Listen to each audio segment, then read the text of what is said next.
श्री गुरुदेव दत्त. पौष महिन्यातील दर रविवारी केला जाणारा सूर्यनारायण व्रत कसं करावे याची संपूर्ण माहिती आणि पूजाविधी, नियम, उद्यापनी सर्व माहिती सांगणार आहे. यंदा पौष महिन्यामध्ये एकूण 4 रविवार आलेले आहेत आणि त्याच्या तारखा आहेत 21 डिसेंबर 2025, 28 डिसेंबर 2025, 4 जानेवारी 2026 आणि 11 जानेवारी 2026. या व्रताचे नियम लक्षात घेता आपल्याला 4ही रविवार हे व्रत करायचे आहे. ज्यांना पौष महिन्यातील दर रविवारी हे व्रत सूर्यनारायण व्रत करायचं आहे तर अशा सगळ्यांनी सकाळी लवकर उठावं. शक्यतो ब्रह्ममुहूर्तावर उठल्या चांगलं राहील, जेणेकरून तुम्हाला सूर्यपूजेचा, सूर्यदर्शनाचा चांगला लाभ घेता येईल. सूर्य उगवण्याच्या आतच उठायचं. तर याचं कारण म्हणजे काही काम अशी आहेत की हे व्रत करत असताना ती काम आपल्याला सूर्य उगवल्यावर करायची नाहीत. तर सूर्य उगवण्यापूर्वी तुमची आंघोळ वगैरे झालेली असावी आणि केससुद्धा विंचरलेले असावेत. याचं कारण म्हणजे ज्या वेळेस तुमचं हे व्रत असतं तर त्या रविवारी सूर्य उगवल्यानंतर तुम्हाला केस विंचरता येत नाहीत. त्यामुळे आंघोळ करा आणि लगेच केस विंचरून घ्या. यानंतर पहिलं काम म्हणजे तुम्हाला सूर्यदेवांना अर्घ्य द्यायचं आहे. तर जेव्हा सूर्य उगवत असतो अगदी त्याच वेळेला अर्घ्य द्यायचा असतो. सूर्य उगवला की एक तांब्याच्या तांब्यात पाणी घेऊन त्यामध्ये हळद, कुंकू, फूल, अक्षत, पांढरे तीळ आणि गूळ हे साहित्य टाकून स्त्रियांनी सूर्यदेवांना अर्घ्य देताना ओम ग्रहे सूर्याय नमः असा मंत्र म्हणत सूर्यदेवांना अर्घ्य द्यायचा आहे आणि तांब्यातील पांढऱ्या पाण्याकडे पाहत पाहत हा मंत्र म्हणायचा आहे. बघा, अर्घ्य दिलेले पाणी ओलांडायचं नसतं किंवा आपल्या पायावर सुद्धा ते पडू द्यायचं नसतं. सूर्यपूजा झाल्यानंतर लगेच तुळशीची पूजा करून घ्यायची, पण रविवार तुळशीला पाणी घालायचं नाही. स्पर्श हे धर्मशास्त्रानुसार वर्ज्य सांगितलेलं आहे. त्यामुळे तुळशीला स्पर्श न करता केवळ आपल्याला तिच्या मुळाशी 1 चमचाभर गाईचं दूध तुळशीला अर्पण करायचं असतं. तुळशीपाशी तुपाचा दिवा लावायचा. तुपाचा दिवा लावणं शक्य नसेल तर तेलाचा लावा, काही हरकत नाही. ओम नमो भगवते वासुदेवा हा मंत्र म्हणायचा. त्यानंतर तुळशीवर दुरूनच हळदी, कुंकू, फूल, अक्षत वाहून नमस्कार करायचा. स्त्रियांनी आपल्या स्वतःला देखील हळदी कुंकू लावायचं आहे. या दिवशी तुम्ही तुळशीला वाण म्हणून ऊस, गाजर, गूळ, तीळ, बोर हे सुद्धा अर्पण करू शकता. अगदी हे शक्य होणार नाही किंवा प्रत्येक रविवारी हे शक्य होणार नसेल तर तिळगुळ वाहिली तरी चालेल. तुळशीला एखादी 1 प्रदक्षिणा सुद्धा तुम्ही मारू शकता आणि नसेल तर स्वतःभोवती 1 प्रदक्षिणा मारायची आणि पुन्हा एकदा तुळशीला मातेला नमस्कार करायचा. यानंतर आपण करत असलेल्या या सूर्यनारायण व्रताची एक साधी सोपी पूजा मांडायची. प्रत्येक रविवारी याच पद्धतीनं आपल्याला पूजा मांडावी लागेल. पूजा मांडणी हे आपल्याला अंगणातच मांडायची आहे. अंगणातच मांडायची असते, पण शक्य नसेल तर तुम्ही गॅलरीत किंवा घराच्या गच्चीवर किंवा देवघरासमोर मांडू शकता. शक्यतो सूर्यप्रकाशामध्ये, सूर्याच्या कोवळ्या किरणामध्ये ही पूजा आपल्याला करायची असते. पण सगळ्यांना महत्त्वाची पूजा करताना आपलं तोंड पूर्वेला होईल या पद्धतीने पूजा मांडावी. त्यासाठी 1 पाट किंवा चौरंग घ्यायचा, त्याच्यावर लाल कापड अंथरायचं. अग्नीच्या साक्षीने आपल्याला ही पूजा संपन्न करायची आहे. त्यामुळे पहिली दिवा लावून घ्यायचा आहे. त्याच्यानंतर आपल्याला मूर्ती असेल तर, मूर्ती नसेल तर 1 सुपारी घेऊन गणपती बाप्पाची स्थापना करायची आहे.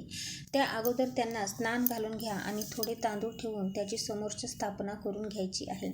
त्यांना अष्टगंध फुले, अक्षता वाहून घ्या. त्यानंतर मधोमध आपल्याला सूर्यनारायणाची रांगोळी प्रतिमा काढून घ्यायची आहे. सूर्यदेवांना देखील हळदी, कुंकू, अक्षता, फुले वाहून घ्या. तुम्हाला स्क्रीनवरती हे सर्व पाहायला भेटेल. यामध्ये भरपूर जण बाळकृष्णाची मूर्ती देखील ठेवून पूजा करतात.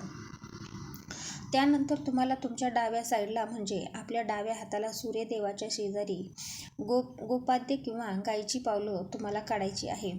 त्याच्यावर सुद्धा तुम्हाला हळदी कुंकू घालून घ्यायचे आहे आणि तुमच्या उजव्या साईडला म्हणजे उजव्या बाजूला तुम्हाला रानूबाई या काढायच्या आहेत. त्याच्यावर सुद्धा तुम्हाला हळदी कुंकू घालून घ्यायचं आहे. हे सगळं झाल्यानंतर गणपती बाप्पांना तुम्ही गूळ खोबऱ्याचा नैवेद्य दाखवू शकता किंवा तुम्ही फळाचा नैवेद्य दाखवा. पण मुख्य काय आहे ही या पाटावर आपण सूर्यदेव काढावे, रानूबाई काढाव्या आणि गोपाद्य म्हणजे गायची पावलं काढावी. बाकी गणपतीची पूजा असेल किंवा कृष्णाची अर्थात नारायणाची पूजा असेल ती आपण आपल्या घरातल्या देव्हाऱ्यामध्ये केली तरीही चालेल. आता आपण जे सूर्यनारायण आणि बाकीच्या गोष्टी रांगोळीने काढल्या तर कथेमध्ये असं सांगितलेलं आहे की आपण सूर्यनारायण हे लाल चंदनाने किंवा हळदी कुंकवाने देखील काढू शकता.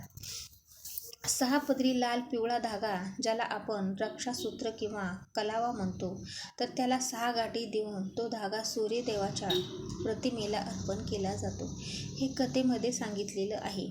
किंवा तुमच्याकडे कलावा नसेल तर तुम्ही सूर्यनारायणाला कापसाचे वस्त्राला हळदी कुंकू लावून 6 गाठी मारून ते वस्त्र घालावे. त्यानंतर पानाचा विडा ठेवावा. विड्याची 2 पानं घेऊन त्यावरती सुपारी, खारीक, बदाम, हळकुंड आणि खोबऱ्याचा तुकडा ठेवायचा आहे. त्याला देखील हळदी कुंकू फुलवायचे आहेत. या व्रतामध्ये करडईच्या फुलाला अतिशय मान आहे.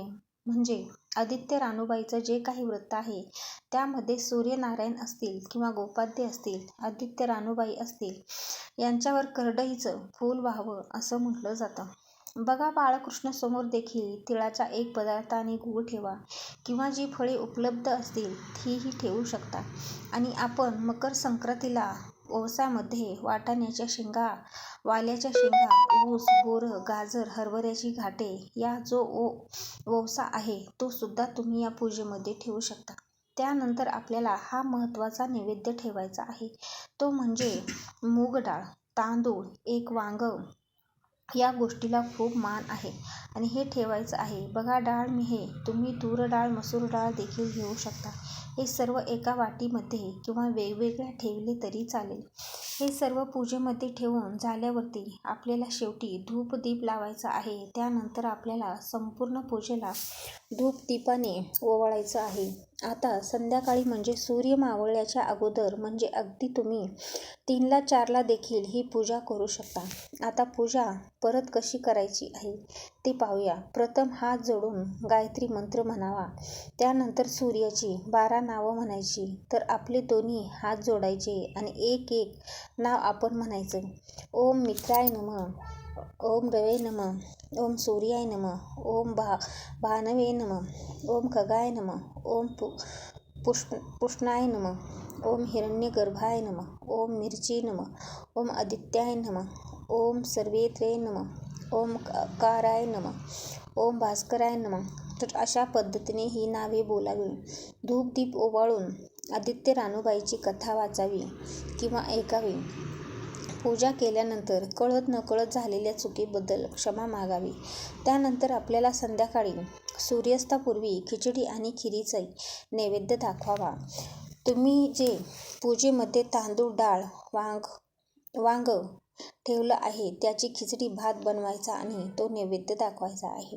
आणि त्याच्यावरचा तुम्हाला उपवास देखील सोडायचा. उपवासामध्ये दुसरे पदार्थ खायचे नाही. समजा तुम्हाला वांग आवडत नसेल तर तुम्ही पूजेमध्ये वांग नाही ठेवलं तरीही चालेल. दुसरी गोष्ट म्हणजे तुम्हाला त्याच्या खिचडी भात बनवायचा नसेल तर तुम्ही खिरीचा नैवेद्य दाखवू शकता आणि ती खीर खाऊन उपवास सोडू शकता. मात्र दुसरा पदार्थ तुम्हाला खायचा नाही आणि हा उपवास तुम्हाला सूर्यास्त होण्याच्या अगोदर सोडायचा असतो, त्यानंतर सोडायचा नसतो. आदित्य रानूबाई व्रत मुख्य नियम. हे सांगितलेले नियम तुम्हाला फक्त पौष महिन्याच्या रविवारीच पाळायचे आहे. ज्यांनी व्रत धरले आहे त्यांच्यासाठी दिवसभर फक्त फळे खावी. तेल, मीठ आणि मिरची पूर्णपणे वर्ज्य आहे. तसेच चहा घेताना त्यात आले अद्रक टाकू नये किंवा त्याऐवजी दूध प्यावे किंवा बिना अद्रकाचा चहा घेऊ शकता. उपवास सूर्यास्तापूर्वी सोडायचा आणि सूर्यास्त झाल्यावर काहीही खाऊ नये. पण तुम्ही उपवासाचे पदार्थ तसेच फळे तुम्ही संध्याकाळी उपवास सोडल्यानंतर देखील खाऊ शकता. तसेच या व्रतामध्ये दिवसा झोपू नये आणि ब्रह्मचर्य पाळावे. घरात मांसाहार बनवू नये. तसेच या दिवशी कापणं, कुटणं किंवा शिवणकाम करणे टाळावे. जर तुम्हाला मासिक धर्म किंवा प्रवास असल्यास फक्त उपवास करावा. पूजा केली नाही तरी चालते. जास्तीत जास्त रविवार करण्याची गरज नाही. बघा, थोडक्यात काय तर सूर्य उगवण्याच्या अगोदर केस विंचरावे. दिवसभर केस विंचरू नये. तसेच दिवसा झोपू नये. तसेच सूर्य अस्ताच्या अगोदर म्हणजे सूर्य मावळण्याच्या अगोदर हा उपाय सोडायचा आहे. हा गोष्टीचा तुम्हाला अवश्य पालन करायचे आहे. पूजेचे उद्यापन. बघा, आता आपण रविवारी पूजा मांडलेली असते, मात्र ती पूजा आपल्याला दुसऱ्या दिवशी सकाळी सोमवारी आंघोळीनंतर पूजा उचलायची असते. पूजेतील फळे आणि गूळ खोबरं प्रसाद म्हणून वाटावे. विड्याची पानं तुम्ही दर रविवारी नवीन आणावी. जे विड्याचे साहित्य आहे किंवा कापसाचे वस्त्र आहे ते पुन्हा वापरलं तरी चालेल. जे रांगोळी काढलेली आहे फुले आहेत तर ते एखाद्या झाडाखाली विसर्जन करू शकता. उद्यापन शेवटच्या रविवारी तिळगुळाचे पदार्थ, डाळ किंवा तांदूळ गोरगरिबांना दान करावेत. एखादी सुवासिनीला किंवा जोडप्याला घरी जेवायला बोलावून त्याचा मानपान करावा. सुवासिनीची ओटी भरावी. बघा, अगदी एखाद्या सुवासिनीला बोलावून तिची ओटी भरली, तिला दूध एखादा फळ खायला दिला तरी देखील चालतं. पिता कश्यप आणि माता अदिती यांचे पुत्र असणारे सूर्यदेव हे सर्वात तेजस्वी तारा आहे. त्यांच्याप्रमाणेच अलौकिक तेज आपल्याला प्राप्त व्हावं, आपला भाग्योदय व्हावा, सौभाग्य प्राप्त व्हावे, संतान प्राप्ती व्हावी, उत्तम आरोग्य लाभावं, आपल्यामध्ये आत्मविश्वास जागृत व्हावा यासाठी या महिन्यामध्ये दर रविवारी सूर्यनारायणांचे व्रत केले जाते. ज्याची इच्छा आहे असे प्रत्येकजण हे व्रत करू शकतात. तर अशी ही साधी आणि सोपी पूजा आहे. तर या रविवारपासून ज्यांना कोणाला सूर्यनारायणाचा हे जे रविवार व्रत आहे ते या रविवारपासून तुम्ही चालू करू शकता आणि शेवटच्या रविवारी उद्यापन करू शकता. अजून तुम्हाला काही प्रश्न विचारायचे असतील तर कमेंट बॉक्समध्ये नक्की विचारा. व्हिडिओ आवडला असेल तर